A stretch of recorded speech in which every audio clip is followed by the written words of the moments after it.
Welcome back to Beast Wars Wednesday. That took us a long time to rehearse, everybody. I am your host, Decepticon Doug. And I'm your host, Predacon Paul.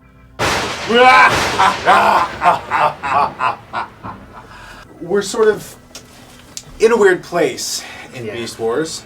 So we're between seasons 2 and seasons 3, and we want to do something a little different for the Halloween season. But then we start to wonder a little bit about what else has Beast Wars been in? What other media, apart from the show? And the toys. Obviously the toys. Well, yeah, what else has Beast Wars kind of made its way into? You know, it's kind of a shame that, there weren't really any Beast Wars video games. Yeah, no. I mean, with the show being this big revolutionary step in 3D animation, you'd think that the next logical step would be to utilize the revolutionary new 3D gaming consoles that were available at the time. Actually, the more I think about it, the more I'm like, actually, I did play a Beast Wars game. It was ages ago, and it was on PC. I was at a friend's house. I never had this game. I just have the vaguest of memories because I'm pretty sure I didn't even actually play it. I think I just watched him play it. You'd think we would have heard something about the game by now. There's this whole, retro revival, right? Of video games, Yeah, we were at the Retro Gaming Expo, and I never saw the game. If I would have seen the game, I would have picked it up.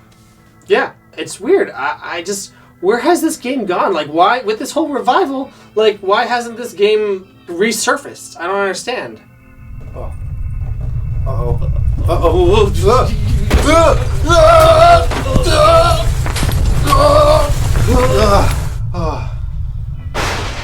Who the hell are you? Hello, Decepticon Doug and Predacon Paul. It is I, Mordo of the Deep. Hey, Mordo. Yeah, hey, Mordo. This is a little weird. Hey, zombie in your room here? I heard that you were looking for a Beast Wars video game. Wait, there is a game. It's real? I have brought with me from the underworld this game for you to play. It is Beast Wars Transformers for the PlayStation. Is that really a Beast Wars video game? Thanks, Mordo. Yeah, I cannot wait to give this a try. Oh my god, this is going to be great. PlayStation 1 for the time was it was a revolutionary system. I mean, the graphics now aren't that great comparatively, but looking back, heck yeah. Beast Wars video games? What's there not to love? Oh, dude, we'll get to be could you imagine how many Reckless Cheetor missions we'll get on? Oh, yeah. I bet they're going to recreate some of the classic episode moments. Oh. I could see maybe the aliens coming down for Chain of Command. Oh, the Axelon versus the Dark Side. The combat in space. That'd be awesome. Could you imagine? I would love to see a mission where, in Call of the Wild, you're stuck in beast mode, and you gotta use your animal powers to navigate the mission. I think that's gonna be awesome. Oh, heck yeah. This is gonna be sweet. Let's give it a go. Thanks, Mr. Zombie. Yeah. Holy cow. Okay, This is it? We're here on the game day couch with our classic PS1 controller. Look, kids. It has a cable attached. Kind of means you can't just walk around the house and play as you go. Yeah, we're gonna start playing the Beast Wars Transformers game for the PlayStation. Code reaching Sector 7. Guidance system failing. Plasma cannons to full power. Shields are doing a major fade. We're going down. Okay, well, the video, at least they got, real video. God, the voice acting is bad. Beast Wars Transformers is a game released in 1997 for the Sony PlayStation and PC. It takes place during Season 1 of Beast Wars, so all the characters are in their original bodies. What is pretty good about this game is you can play campaigns as both the Maximal and Predacon teams. When playing the Maximals, you can play Rhinox, Cheetor, Dinobot, and Optimus Primal. Oddly, you find Rattrap in a stasis pod, and he joins the playable roster. And there are bonus levels where you can fly around as Airraiser.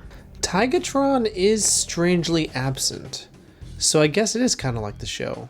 On the Predacon team, you can play as Scorponok, Tarantulas, Inferno, and Megatron. And down the road, you can find a stasis pod with Black Arachnia in it, and she becomes a playable character. Pterosaur, like Airraiser, is only available during the flying bonus stages, and Waspinator is nowhere to be seen. He probably exploded. Like in the show, you are armed with blasters while in robot mode, but too much time in that form and you get energon damage. To get your energon meter back up, you transform into beast mode and it will slowly recharge. While in beast mode, you are also much faster and can jump further. It doesn't matter which character you are, the beast traits are all the same. A fire ant can jump just as far as a rhinoceros, and a scorpion can run as fast as a cheetah. The resemblance to the show stops there. The missions you go on have drones and cannons as your primary enemies. You find switches and power-ups while doing precarious 3D platforming.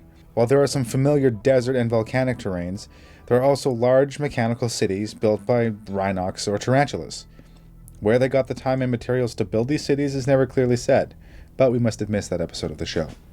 The basic motions of each level is that you go through some stages, blowing things up, and fighting mini-bosses, until you fight and destroy one of the main cast members of the opposing team. Then the mission is complete. Okay. Well, that was, Inexperience. that was not what I'd hoped it'd be. I think this is definitely one that should not have been brought back from the dead. Yeah. Thanks, all right. Mordo, you jerk. Okay, let's get out of here.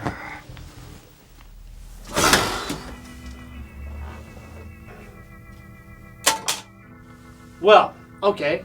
This game's got some problems. It kind of seems like the people who made the game didn't actually watch the show.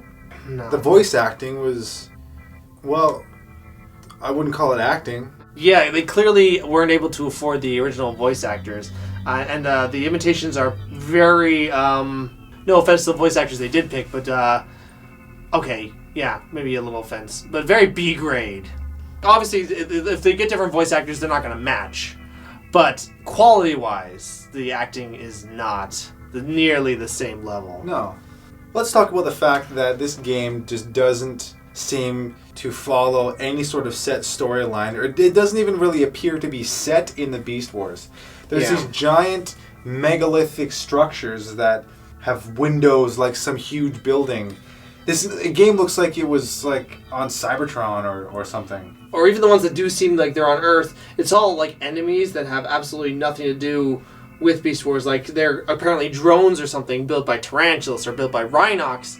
What it honestly feels like to me is that they're just creating this generic 3D platformer, then they just happen to kind of slap Beast Wars characters in it, because the transforming has very little to do with the gameplay. The transformation and like the energon surging seems to be like almost an afterthought. Like, oh crap, this was a variable in the Beast Wars, let's throw it in there. And they completely forgot the fact that being in beast mode is supposed to heal you. So okay, let's take this game on its own merits. Like, it just says its own thing. The truth of the matter is, as a 3D platformer, it just doesn't handle well. It just feels very Clunky. and the controls aren't super intuitive. And the gameplay, when it comes down to it, nothing's exciting. You just have to find a button and press it, and then go through a gate, and then shoot a couple things, and then jump across a thing.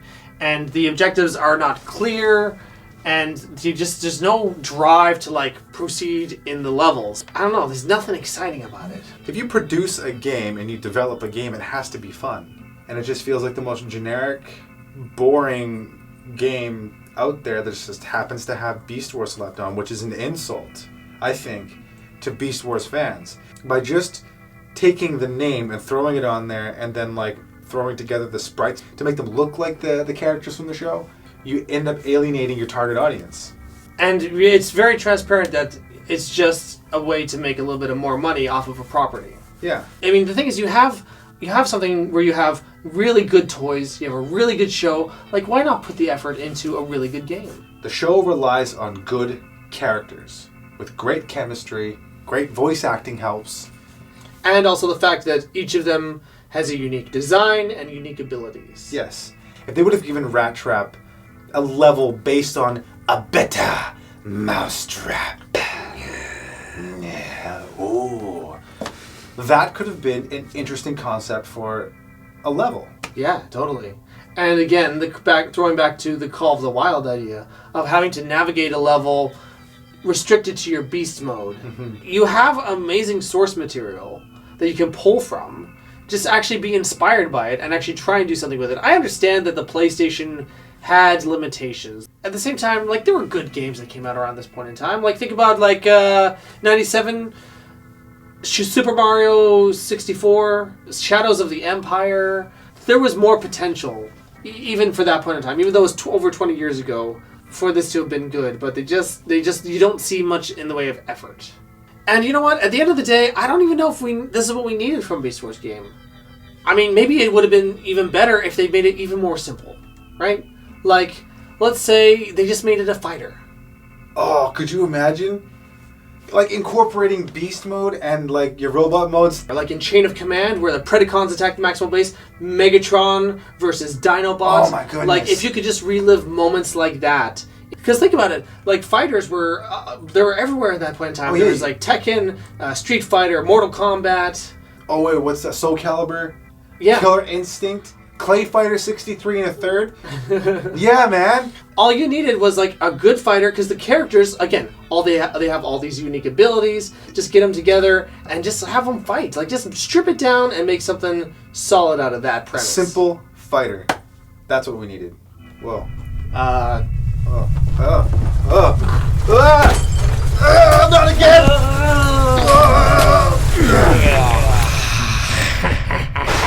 Didn't like the game, did you? You tricked us. Yeah, that game was lousy and boring and stupid. But I hear you want a fighting game. I have just the thing for you. Whoa. Oh, Okay. yeah. Like, really? Like, an actual honest-to-goodness fighting game? A blockbuster video exclusive.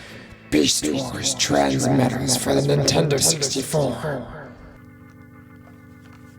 And then N64 too. That's gonna be pretty great. What could go wrong?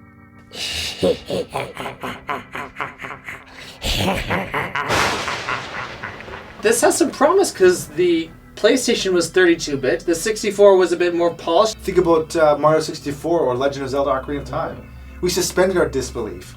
Well, I mean, if you want to talk about good fighters on the Nintendo 64, how about the original Super Smash Brothers? Dude, yeah! Should we plug it in, give it a shot? Yeah, man. Thanks, buddy. All right, yeah. Hey, man, you know what? You really came through for us. Yeah. Pleasures are mine. What? Why is that funny? Zombies. Okay, so this one's gonna be way better. Yeah, man. And it's 2 players, so that means we get to actually play together. Nintendo 64, I don't care what anyone says, I actually like these controllers, so suck it. Beast Wars Transmetals on the Nintendo 64 is a very straightforward fighting game. You can play single player or multiplayer, but it's basically the same. You can pick the Transmetal versions of Rat Trap, Cheetor, Optimus Primal, Megatron, and Tarantulas. Then, curiously enough, you can also pick Transmetal versions of Waspinator, Pterosaur, and Airraiser, whose forms take the designs from the toys that never made it onto the show. In battle, you can switch between robot mode, beast mode, and their vehicle mode, each armed with a unique attack so that there is no mode in which you are defenseless. You cannot stay in robot mode the entire duration of the game because even the Transmetal forms can take energon damage and need to recharge in beast mode. The single-player campaign, arcade mode, just takes the character you pick all the way through the rosters of characters in battle. Whether they're Predacon or Maximal, you fight them all. Pretty much like every other fighting game that exists today. At the end, you fight Megatron X, a shiny, winged version of Megatron, and when you beat him, you win. A successful playthrough only takes about 20 minutes. I'm bored. I don't even know what you have to do to actually win. There's no strategy. The whole time you're just trying to figure out how to play it. Mordo, I think you've misled us again. We can take comfort in the fact that we never have to play these games ever again. Yep. They can go back down into the underworld where they belong. I guess we could talk about the couple things that did work. Is that it seems like they actually got the show voice actors back. Yeah. So the performances are great. The characters sound like they should, although what they have to say is pretty limited. I'm bored. You look at these combat games like this, and it seems so simple, but clearly making a good fighter is a lot harder than we think it is. With this one, I can at least see some effort in trying to make the beast modes work and trying to make a bit more of a story that somewhat fits with the show, but it doesn't actually fit with the show at all. Because obviously, Air Razor's back in Transmetal, Pterosaur's back in Transmetal. Which was kind of cool. In that case, like, what they should have done is they should have just like made it based off of the toys, but they made this little prologue that tries to make it fit in with the show. You know, pick one. I mean, I tried to like it. The music is bland. The sound effects are okay. The settings are really boring. You could tell that they tried to make the characters look and feel transformy. The A and the B button, they were just for transforming, but those are the ones that people naturally gravitate toward to use as combat buttons. Mm-hmm. And so one of the things I kept doing was transforming by accident because the controls weren't intuitive. You had to fight using the C buttons. Those are usually used as like secondary skills. So what they should have done is reversed it so that the A and the B were the main fighting buttons, and then you could transform by using some of the C buttons. Or the shoulder buttons. Yeah, the shoulder ones would have been great for transformation. Even if this game has more layers to it, it's far too bland and far too boring for me to dive in and play it for a prolonged amount of time to figure out what those layers are. Yeah, I just felt kind of sick of it after like 5 minutes of playing it. There was no drive to kind of push it any further. It at least seems like they were intending to make a Beast Wars game when they made it. At least. But like, that's not a bar to reach. That's like the drawing board right there. Yeah, exactly. So they had, there you go, just the drawing board. Maybe they had just a terrible budget for the game, you know? It's possible. We only played the Nintendo 64 version of the game, but there's actually another Beast Wars Transmetals game. The PlayStation version actually differs from the N64 one quite a bit, featuring more characters from the show, including Quick Strike, Silverbolt, and Rampage. It seems to fit more closely with the show, except that Transmetal Rhinox and Waspinator make an appearance in the opening cinematic. This version actually looks more visually superior to the Nintendo version, but the gameplay looks very fast-paced and kind of messy. I mean, just listen to this. How are you supposed to keep up with everything going on screen? Yeah, that's mine. Yeah, partner. What's the What's The opening cinematics are impressive in that they got most of the show's cast to reprise their roles for the game, except Rhinox. No, they're still far away. But the dialogue is super cheesy, and the characters are more like flimsy caricatures of themselves. The voice actors do pretty well with what they've got, but something about it doesn't really ring true for fans of the show. That was really disappointing. My heart breaks. My heart breaks a little bit too. You get half a star for giving the voice cast of Beast Wars another paycheck. Unless you're a collector, unless you've got to have every single game, we don't recommend Beast Wars or Beast Wars Transmetals. What we need now is we need a palate cleanser. So, thanks for watching, everybody. This has been a very painful, distressing episode of Beast Wars Wednesday. We're gonna go play one of our awesome games over here. We do have some classics. Let's get our retro game on. Let's see what we want to play. Okay. You choose the game, I'll get the drinks. Okay, so we got Zelda, we got GoldenEye, all three Turoks, Star Fox.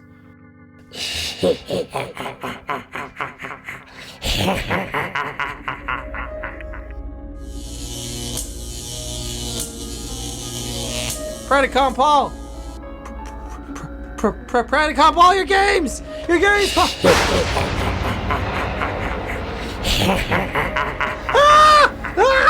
Oh no! Okay, we got some OJ, purple stuff, grape soda. Oh hey, Sonny D.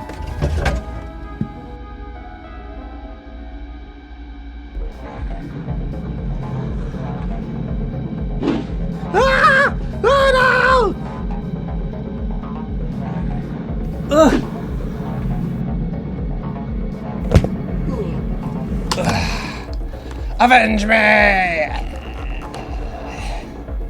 Hey, Doug, you remember those old commercials?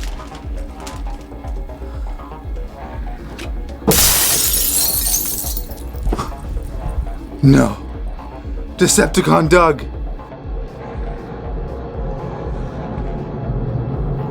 No.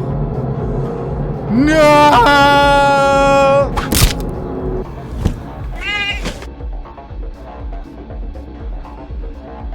Never!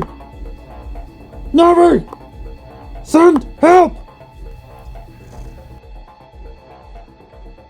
Alright. She's deaf.